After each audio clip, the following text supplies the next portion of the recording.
맞고요. 맞습니다. 이거 안 잊어버리셨네. 대단합니다. 우리 한번 합시다. 아멘. 시작. 맞다. 맞고요. 맞습니다. 맞습니다. 여러분, 아까도 말씀드렸습니다만, 손 그냥 내비두지 말고, 이게 다 이제 사용을 하셔야 돼요. 사용을 하셔서 손바닥이 벌겋게 열이 올라야 내장 피부에 있던 것들이 전부 다 이거 활동을 하게 되거든요. 이게 활동하게 되면 뭐가 빨리 돌아? 피가 빨리 돌아. 피가 빨리 도는 얼굴에 뭐가 생겨? 그렇지. 혈색이 밝아지는 거예요. 그러니까 혈색이 밝아지면 또 건강한 모습이 된다라는 거예요. 그래서 건강하니까 또 뭘 치는 거야? 박수를 또 치는 거예요. 또 박수를 막 치면 또 내장이, 오장육부가 또 막 건강하게 되는 거. 건강하게 되면 뭐가 또 빨리 돌아? 피가 빨리 도는 거예요. 그 혈액이 돌면 얼굴에 뭐가 생겨? 그래, 회색이 막 생기는. 그래서 젊어진다 이 얘기야. 그래서 집에서 막 우울하거나 막 박수 막 치십시다. 우리 박수 한번 치고 박수! 감사합니다. 이런 박수는 제가 딱 2번 들어봤습니다. 딱 2번. 어디서 듣는가 하면 우아학교. 장애인 아이들 모아 놓고 예배할 때. 박수 쳐라! 그럼 지금처럼 치거든요. 그리고 딱 이 시간 여러분들 치는 박수처럼 이렇게 친 게 딱 2번 치었습니다. 이야, 여러분 대단합니다. 그 박수가 여러분 돈 드는 것도 아니고, 그죠? 어차피 내 건강 좋아지는데 해주면 앞에 있는 사람들 기분이 좋다, 안 좋다? 좋아지면, 기분 좋아지면 나오는 메시지도 좋다. 이래 되는 거 누가 만든다? 내가 만든다. 자, 오늘 그 이야기를 할 겁니다. 여러분, 내비게이션 아십니까? 내비게이션. 그죠? 내비. 보고 여러분, 온 분들은 아무도 없잖아요. 근데 한 번씩 생각해 보면, 인생을 살아가는데 진짜 내 인생길을 가르쳐주는 내비가 있으면 정말 좋겠다. 이런 생각이 한 번씩 들 때가 아니란 말이에요. 야, 그런데 성경을 보면서 진짜, 아, 내비가 있구나. 인생에 내비가 있구나. 하는 것을 딱 무릎을 치며 딱 깨달은 적이 있었습니다. 그게 뭔가 하면, 제자들이 이제 예수님한테 와가지고, 예수님 인생 좀 가르쳐 주이소. 라고 이야기하니까 예수님 하는 말이 이렇게 이야기해요. 야, 내가 곧 길이고 진리고 생명이다. 나로 말미암지 않으면 아버지께로 갈 사람이 아무도 없디. 라고 이야기를 하면서 진짜 천국에 가는 길의 내비게이션이 누구다? 예수다. 라고 하면서 가르쳐 주시더라. 그래서 제자들은 아 맞네 라고 이야기하고는 또 배신하거든요. 그러다가 나중에 예수님이 돌아가시고 난 다음에 3일 만에 부활하신 모습을 보고 와 진짜 예수님이 천국을 향하여 가는 길을 가르쳐 주시는구나 라고 알고는 그분을 따라 살아가기 시작을 하더라는 거. 자, 여러분에게도 이런 내비, 인생의 내비, 천국을 향하여 인도하는 그런 내비게이션 하나를 여러분에게 딱 가르쳐 드리고, 이거는 공짜로. 막 이거 장착하는데 돈 드는 것도 아니라 공짜로. 할렐루야! 라고 하면서 받아들이기만 하면 여러분의 삶을 누가 인도하신다? 하나님 인도하시고 예수님 인도하시고 우리는 뭐만 하면 된다? 장착만 하면 된다. 라는 거예요.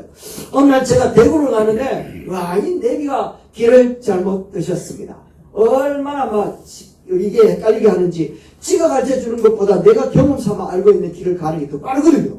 그래가지고 제가 그 길을 갔거든요. 그런데 이 안에 있는 내비 아가씨가 하는 말이 끝까지 고집을 부리는 겁니다. 길을 잘못 드셨습니다. 얼마나 고집이 센지 갈 때까지 극하더라고요. 그래서 제가 어떻게 했을까요? 꺼버렸지. 누가 내비인데 내가 내비인데. 그런데 아참 이게 큰일 났다 싶은 생각이 드는 게 뭔가 하면, 내가 가보기 전에, 그러니까 갔던 길을 또 가는데 그 상간에 뭐가 생겼는가 하면 카메라가 생겨요. 카메라가 있으니 속도를 줄이십시오. 이 말을 못 들어. 그러니까 집에 와보니까 3개를 끊겨. 우와. 그래서 깨달았다는 거 아니겠습니까? 남자가 평생을 살아갈 때 3사람의 여자의 말을 잘 들어라. 첫 번째는 어릴 때 엄마 말 잘 들어라. 두 번째는 결혼하면 아내 말 잘 들어라. 세 번째는 생활하면 내 뒤에 있는 아가씨 말 잘 들어라. 맞구나! 이런 생각이 들더라는 겁니다. 와, 정말 내비 말을 제대로 들어야 된다. 라는 것을 철저히 깨닫고, 그때부터 이제 소리는 줄였지만 끄지 않고 살아가고 있습니다. 그런데 하나님이 우리 인생 가운데도 이런 내비를 하나 주셨는데 뭔가 하면, 잘못된 것을 잘못되었다고 가르쳐주는 것으로 심어 놓았는데 그걸 뭐라고 이야기하는가 하면 양심이다 라고 이야기합니다. 양심. 와, 양심. 이 양심이 그냥 내비두면 양심이 깨끗한 게 아니라 이 양심은요 점점 물들어가면서 변질되어서 가는 양심들이 많이 있더라. 자, 여러분 스스로 한번 생각해. 나는 양심이 깨끗한가, 아니면 양심이 조금 물들어 있는가, 아니면 안 들켜서 다행인가. 이 양심이 여러분들에게 깨끗해지기를 예수님의 이름으로 축복합니다. 아멘. 이거 묻어두고 덮어두면 이거 불이 타가지고 재가 되어질 새까만 거 있잖아요. 이 불이 타서 새까맣게 되어진 것을 우리는 뭐라고 이야기하는가 하면 화인 맞았다라고 이야기를 하고요. 불화살 맞았다 이런 뜻이거든요. 그래서 딱 맞으면 아야 하지만 그게 딱딱하게 굳어서 재가 돼버리라. 그래서 이 양심은 아무리 좋은 말을 해도 듣는다 안 듣는다? 안 듣는다라고 얘기를 하고 있더라는 거야. 자, 그래서 이 양심의 기능을 잃어버리는 사람이 있는데 여러분들은 그 양심을 잃어버리지 않고 의리 있는 사람들인 것 같아요. 왜냐하면 우리가 한 2달 넘어서 한 2달 반 가까이를 여러분들을 위해서 성지교회에서 섬기고 여러분들은 또 성경을 받으면서 예배하고 또 우리가 더 오신 것에 대해서 감사해서 점심도 대접해야 되는데 점심 대접할 손길이 없으니까 정말 죄송한 마음으로 이렇게 봉투에 점심값을 넣어서 드리잖아요. 그러면 여러분들이 그거 받아가지고 할렐레거리가 봉투만 팍 떼고 제가 이제 봉투 팍 돈만 주머니에 팍 집어넣고 봉투 막 날리고 이런 사람이 한 사람도 없더라는 거예요. 우와 얼마나 감사한지 봉투만 날라다니면 얼마나 다른 사람이 보고 우와 봉투다 무엇이 그러는가 아닌가 싶어서 얼마나 착각하겠네.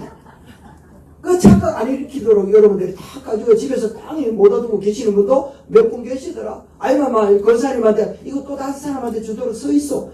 이렇게 한 사람도 있더라.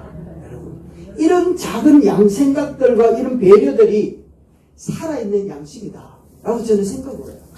오늘 성경에 보면 한 시대로 호령했던 권력자 헤롯이라고 하는 왕이 등장을 합니다.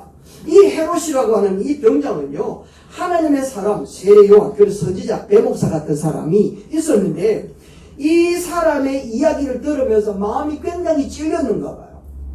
마음이 찔리면 어떻게 해야 된다? 행동을 똑바로 해야 된다라는 거죠. 그런데 이 헤롯 왕은요 그렇게 마음의 경고를 들었음에도 불구하고 뭐 했는가 하면 타협해버려요. 그것을 무시해버려요. 그래가지고 이 사람이 선지자의 목을 베어버리고 그런 어처구니 없는 역사적인 사건의 주인공으로 등극하게 되어지더라는 겁니다. 왜 이렇게 헤롯이라고 하는 이 사람, 그러니까 많은 사람들이 그 위에 왕으로 있고 또 가질 수 있는 모든 권력들을 가졌음에도 불구하고 이런 비참한 역사의 주인공이 될 수밖에 없었을까? 그것은 한마디로 이야기를 하면 그 마음 가운데 양심이 병들어버렸다 라는 것을 이야기하고 있다라는 거죠. 그래서 이 짓눌려 있는 이 양심을 우리가 벗어나기 위해서 무엇 때문에 이 사람이 이렇게 되었나 라는 것을 알게 되어지면 벗어날 수 있을 것이다 라는 거죠. 그래서 오늘 이 시간 여러분들이나 제가 우리들의 이 양심이 계속해서 정결하고 깨끗한 마음으로 예수 그리스도를 바라보며 이 시대를 아름다운 모습으로 살아가는 놀라운 비결을 깨닫고 하나님의 은혜로 누리는 저 여러분 되시기를 주님의 이름으로 축복합니다. 아멘. 맞고요. 이게 아멘 이런 뜻 아니겠습니까? 네, 감사합니다. 첫 번째 뭘 해야 되는가 하면 절제해라죠. 뭐라고요? 절대 되지 않는 욕심 때문에 이 헤롯 왕은요 결국에는 양심의 소리를 무시할 수 없는 거죠. 뭐 때문에? 절제되지 않는 욕심. 욕심은 좋은 걸까요? 나쁜 걸까요? 딱 그럴 줄 알았어. 내가 이 가지 앞에 서는 거 아니겠습니까? 욕심은 좋은데 그 욕심이 과하면 안 된다라는 거예요. 그러니까 공부에 대한 욕심이 바른 사람은 어떤 사람이 되는가 하면 그 공부 때문에 출시한단 말이에요. 일에 대해 가지고 욕심 있는 사람은 그 방향이 똑바르면 그 일 때문에 성공한단 말이죠. 인생을 바로 살아야 되지 하는 그런 욕심이 있는 사람은 인생을 어떻게 바로 살게 되더라는 거. 욕심이 잘못된 건 아니다. 그런데 욕심을 절제하지 못하고 그거를 빵만하게 써버리는 순간 뭐가 된다고요? 이게 나를 죽이는 것이 되더라는 것을 이야기하는 거예요. 그래서 헤롯 왕이 그런 모습이었었어요. 한번 봅시다. 어떻게 되었는가 하면 17절 18절 말씀인데 우리 청년들 큰 소리 한번 읽어주십시오. 시작. 헤롯이 자기가 동생 빌립의 아내 헤로디아에게 남가는 보로 요한이 헤롯에게 말하되 동생의 아내를 취한 것이 옳지 않다 하였습니다. 아멘. 여러분 동생의 아내 취하는 거 옳습니까? 안 옳습니까? 아무튼 우리나라 정서로는 안 맞단 말이죠. 그런데 사실은 유대인의 정서 속에는 저게 맞아. 왜냐하면 가문에 형님이 아이를 낳지 못하고 죽어버리면 그 가문이 혈통이 막혀버리잖아요. 그래서 그 혈통을 유전시키기 위해서 형수를 나의 아내로 취하는 경우는 있었어. 근데 지금은 누구 거를 데리고 오는 거예요? 동생 거를 데리고 왔다라는 거야. 그런데 사실은 이 헤롯 왕보다 더 음욕적이고 정치적이고 욕심이 과한 사람이 있었는데 이 사람이 누구였는가 하면 헤롯이야. 여자였어요. 여자. 아까 말씀드렸죠. 여자가 집에 잘 들어와야 그건 제가 말도 안 했는데 어째 그래 잘하십니까? 여자가 중요하다라. 아까 세 분의 여자 말씀을 잘 들으라 했죠. 누구지? 남자들만 기억하면 된단 말이야. 어차피 여러분들은 그죠? 그런데 이 집안에 여자가 잘못 들어온 거야. 헤로디아라고 하는 이 여자가 잘못 들어온 거야. 자, 이렇게 되어지니까 동생의 아내를 탐내는 이 부정적인 욕망이 헤롯 왕에게 가득 넘치게 되어지는 거예요. 그래서 동생의 아내를 취하는 것이 옳지 못하다라고 이야기를 하니까 마음에 찔려왔던 어쩌면 좋겠노? 라고 하는 번민이 생긴 거예요. 자, 그런데 이 번민이 그래서 스탑 되면 좋겠는데 이 스탑을 못 했던 거야. 누가 부추겼는가 하면 헤로디아가 부추겼어. 왜냐하면 이 헤롯 왕이 만약에 회개해버리면 동생의 아내였던 헤로디아는 어떻게 되는가 하면 그 가문에서 쫓겨나게 되거든요. 그러니까 쫓겨나는 순간 이 여자는 완전히 버림받게 되니까 그럴 수 없다 라고 하면서 자꾸 부추기게 됩니다. 그래서 이 부추기는 것에 대하여 헤롯도 이기지 못하고 결국에는 절제 못한 욕심이 그의 삶을 지배하게 되었던 것을 이야기하고 있는 거예요. 그래서 욕심이라고 하는 것은 우리 마음 가운데 늘 생길 수가 있다 없다? 있다. 그런데 그 욕심이 내 머리에 둥지를 딱 틀고 나를 지배하면 된다 안 된다? 안 된다라는 걸 이야기하는 거예요. 그래서 욕심이 내 머리 위에 아무리 왔다 갔다 하더라도 그게 내 마음에 딱 장착되어가지고 둥지를 틀지 못하도록 하는 것은 누구 때문이다? 내 때문이다. 내가 그것을 물리칠 수 있어야 된다 라고 이야기를 하는 거예요. 여러분 낚시 가보셨습니까? 이 낚시라고 하는 부분을 보니까 이 보세요. 미끼 정말 아름답고 멋있고 먹고 싶지 않습니까? 그런데 처음부터 물고기가 이 미끼를 보고 덥석 물지는 않는데요. 와, 물고기 지능이 IQ가 5래요. 5. 그런데 본능적으로 이 물고기가 이거를 물면 죽는다는 걸 알아요. 그래서 어떻게 하는가 하면 꼬리친대요. 꼬리를 탁 쳐보고 난 다음에 이게 아무런 반응을 안 하면 이거 괜찮은 것 같다 라고 하고는 좀 전에 이건 그 갈고리에 물면 죽는다는 걸 생각을 했잖아요. 그래서 꼬리 쳤잖아요. 그래 IQ 오니까 금방 잊어버리. 그래가지고 꼬리 치니까 괜찮네. 이거 덥석 물어본다. 그래서 건봉을 대가지고 건봉은 머리라고 이야기한다는 거 아니에요. 금방 잊어버린대요. 이게 낚시라고 이야기를 한단 말이죠. 그런데 이렇게 덥석 무는 것처럼 우리 일상에도 이런 일들이 일어나고 있다. 언제 생기는가 하면 단돈 한 10만 원만 네 투자해봐라. 매달 내 15% 내가 이자 준다. 많이 들어보셨죠? 심지어는 30%까지 준다. 그러면은 막 우리는 있는 돈 없는 돈 사돈에 있는 전부 다 끌어가지고 거기 다 투자해버리잖아요. 얼마 때문에? 이자 30% 받으려고. 그러면 한 달, 두 달은 이자 준대. 그런데 석 달째부터 그 사람들은 연락이 안 되잖아요. 그걸 우리는 뭐라고 이야기하는가 하면 사기라고 얘기해요. 보이스피싱이라고 얘기하는 거예요. 우리가 이 미끼라고 하는 부분들이 덥석 물지는 않아요. 이리 쳐보고 저리 쳐보고 그런데 물면 죽는다는 걸 알면서도 뭐 때문에? 30% 때문에 덥석 물어버려요. 이게 바로 절제되지 못한 욕망, 욕심이라고 얘기를 하는 거죠. 그래서 요 정도쯤이야. 이게 사람 참 감당할 수 없는 거. 한번 따라서 이 정도쯤이야. 다시 한번 이 정도쯤이야. 그렇죠. 이 정도쯤이야 하는 그것 때문에 그런 거예요. 잔치가 벌어졌는데 그때는 동네 사람들이 포도주를 가지고 오는 그런 문화가 있었는가 봐요. 그래서 잔치가 벌어졌는데 동네 사람들 포도주를 다 가지고 왔대. 그래서 이제 그걸 모아가지고 이제 손님들한테 다 나눠주는 아이고 이게 포도주 맛이 아니고 맹물 맛이야. 왜 그랬을까요? 그 사람들이 전부 다 뭐라고 이야기하는가 하면 전부 다 포도주 가지고 올 때냐 나 하나쯤이야. 이래 되는 거야. 근데 그 생각은 누가 했다? 다 했던 거야. 나 하나쯤이야. 나 하나쯤이야. 나 그래 그거 하나쯤이야. 이래 내가 전부 다 맹물 먹고 갔다는 거 아니겠어요? 여러분 그러니까 내 영혼을 향하여 찌르는 이 부정적인 이 생각은 뱉어버려야 된다는 거야. 그리고 우리들이 그런 소리가 딱 들어, 아니, 안 되지, 그러면 안 되지. 라고 하는 그 양심의 소리가 들려오는 순간 우리는 어떻게 해야 된다고요? 찾아오는 욕심을 단호하게 무엇으로? 말씀의 칼로 막 잘라내고, 아니야. 나 하나라도. 이래 돼. 자, 나 하나쯤이야 하는 것은 버리고, 나 하나라도 하는 말은 가지자. 아멘. 할렐루야. 못 따라하겠죠? 그러면 제가 할게요. 나 하나쯤이야 하는 말은 버리고, 나 하나라도 하는 말은 가지자. 그렇지. 이렇게 뛰어야 되는 거야. 여러분, 내 하나라도. 라고 하는 그런 말이 천국을 만들고 행복한 것을 만들어낸다. 헤롯이라고 하는 이 사람은요, 작은 욕심에 그것을 지켜내지 못했던 거예요. 그래서 그의 삶은 아주 비극적인 삶 속에 주인공이 되어버린 거죠. 두 번째는 무엇인가 하면 분수를 지키지 못했던 거예요. 뭘 지키지 못했다고요? 분수를 지키지 못했던 거예요. 왜냐하면 이 사람이 뭐라고 이야기했는가 하면 이렇게 이야기하는 거예요. 한번 큰소리 읽어봅시다. 시작. 또 맹세하되 무엇이든지 네가 내게 구하면 내 나라의 절반까지라도 주리라 하거늘. 여러분 아주 좋은 말이죠. 그런데 이 헤롯이라고 하는 왕한테는 땅을 나누어 줄 수 있는 권한이 없었어요.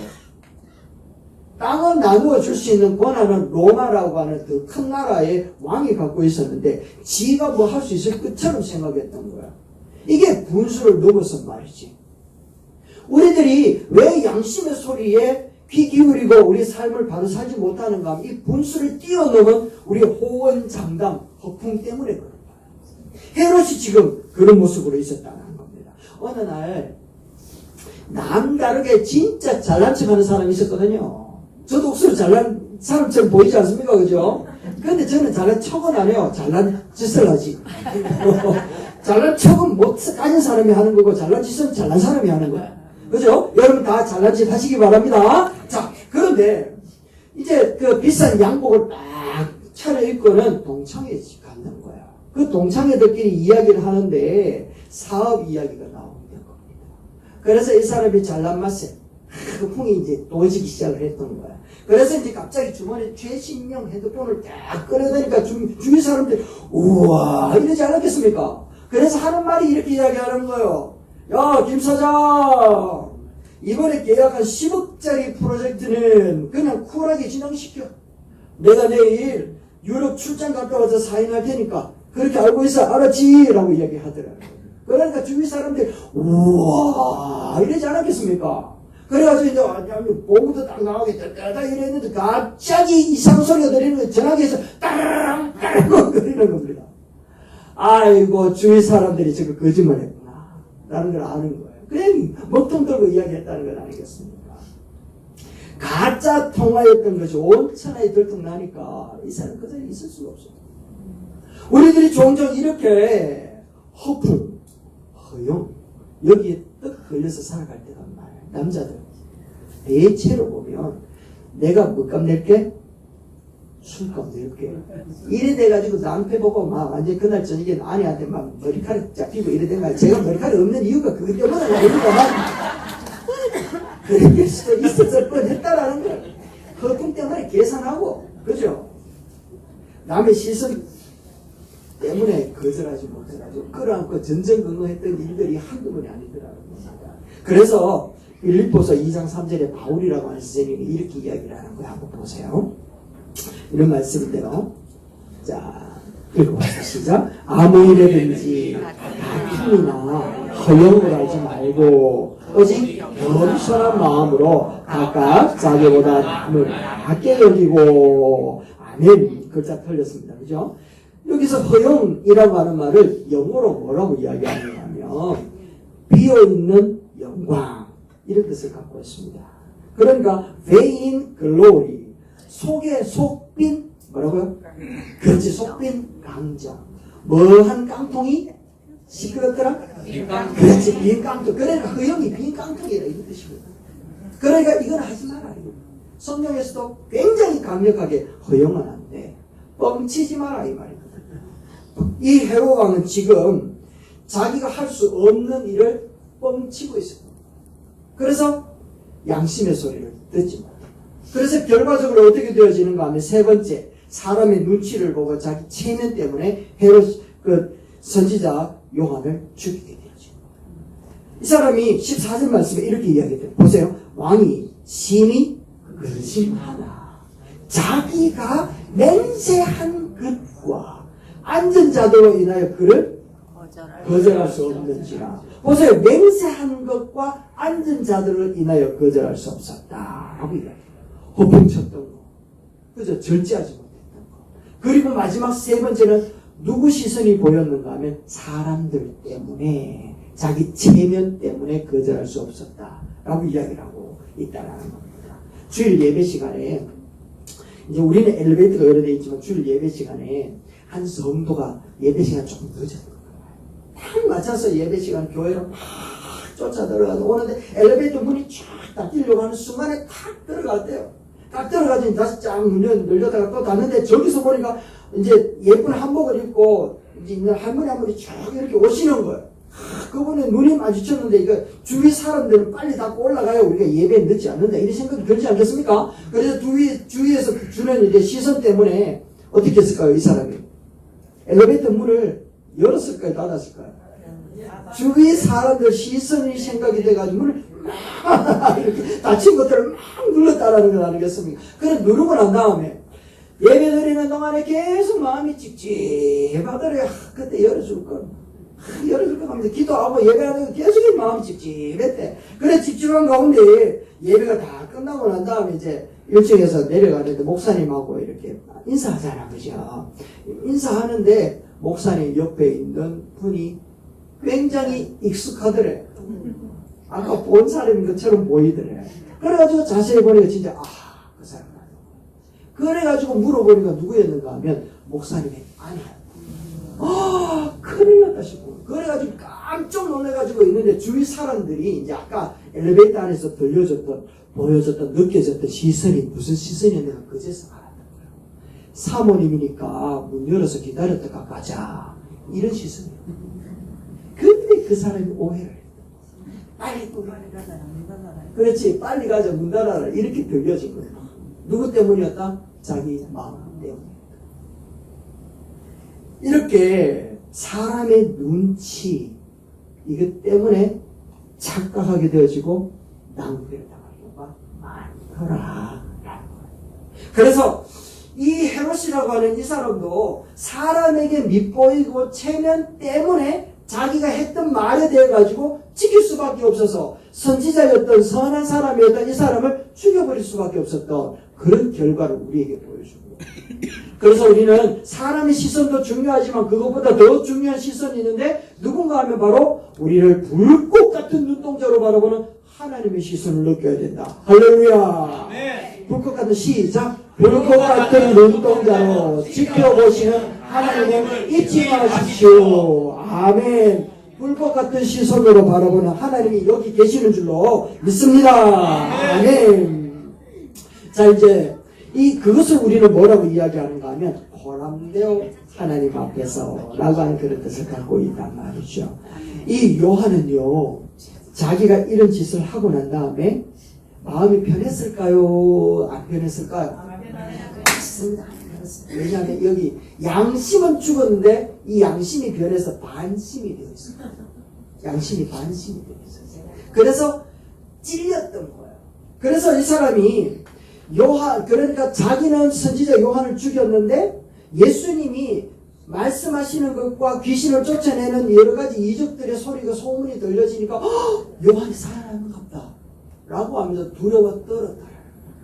마음이 얼마나 찔렸으면 죄 짓고는 못 사는 거야. 그래서 이제 막 찔려왔는데 평생 죄책감에 갇혀서 공포 가운데 살 수밖에 없었던 이 헤롯에게 예수님께서 오셔서 뭐라고 말씀하시는가 하면 이런 말씀을 주시는 겁니다.